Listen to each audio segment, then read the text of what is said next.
The Barbary States stretched along the northern coast of Africa. Arabs, Moors, Turks, Mohammedans, most of them. The Barbary States had practiced piracy for centuries. They sought plunder and captives to be held for ransom. They were experts at boarding and hand-to-hand fighting. Why didn't the nations get together and stop them?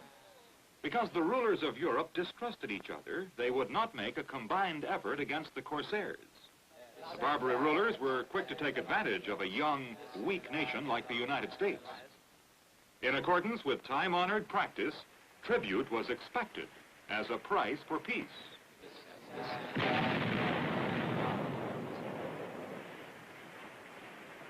As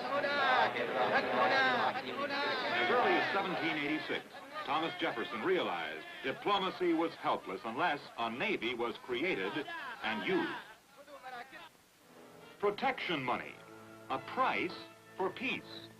A treaty with Algiers in 1796 cost the United States nearly $1 million, including the gift of a new frigate. Peace with Tunis cost over $100,000, and Tripoli about $56,000.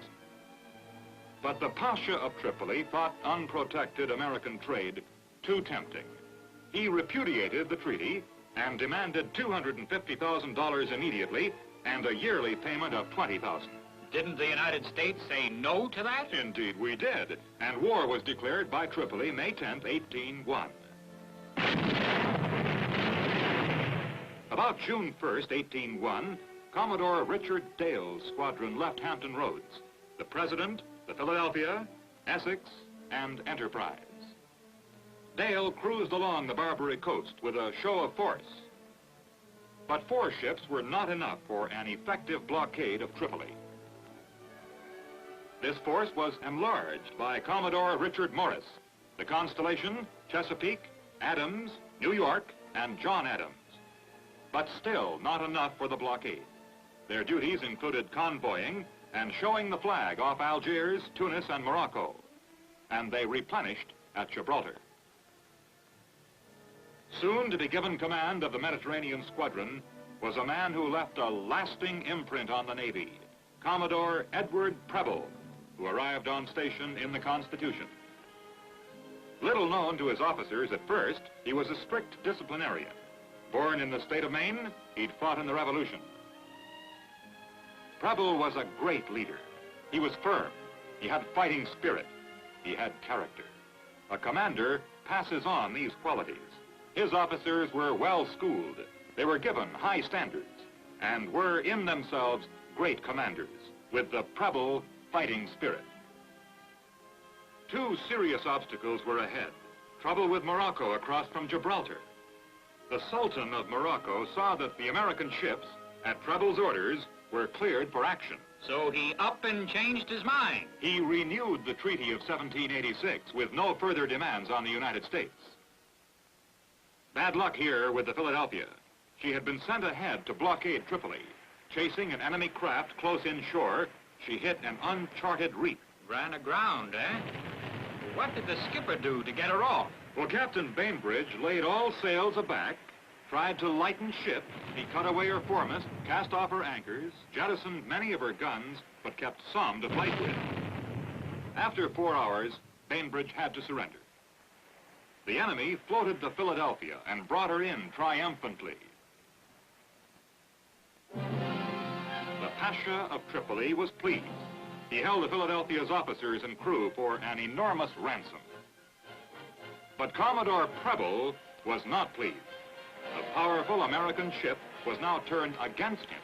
He had only the frigate Constitution of equal metal to meet her. He decided to destroy the Philadelphia.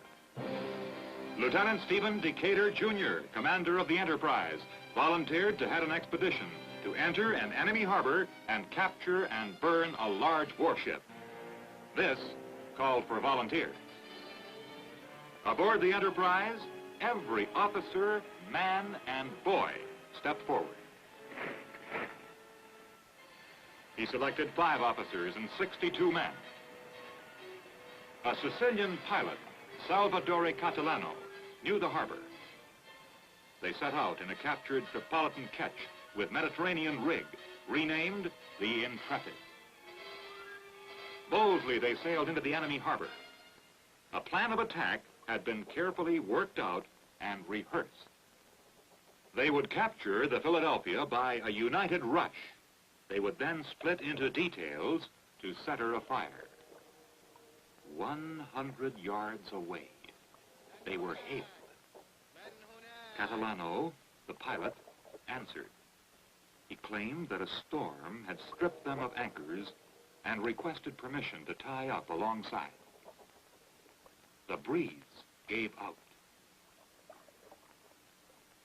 Becalmed, 20 yards away from the heavy guns of the frigate. Almost alongside.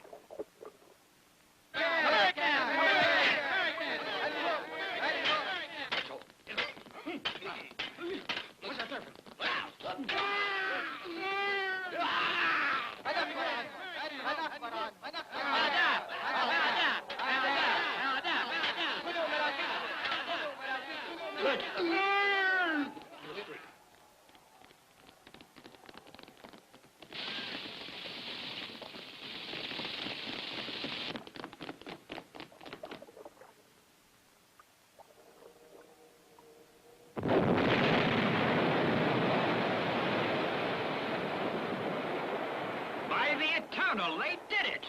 It was called a bold and daring act. This was from a British admiral, the great Lord Nelson. Decatur was promoted to captain and presented with a sword by a grateful Congress. Yep, he rated it.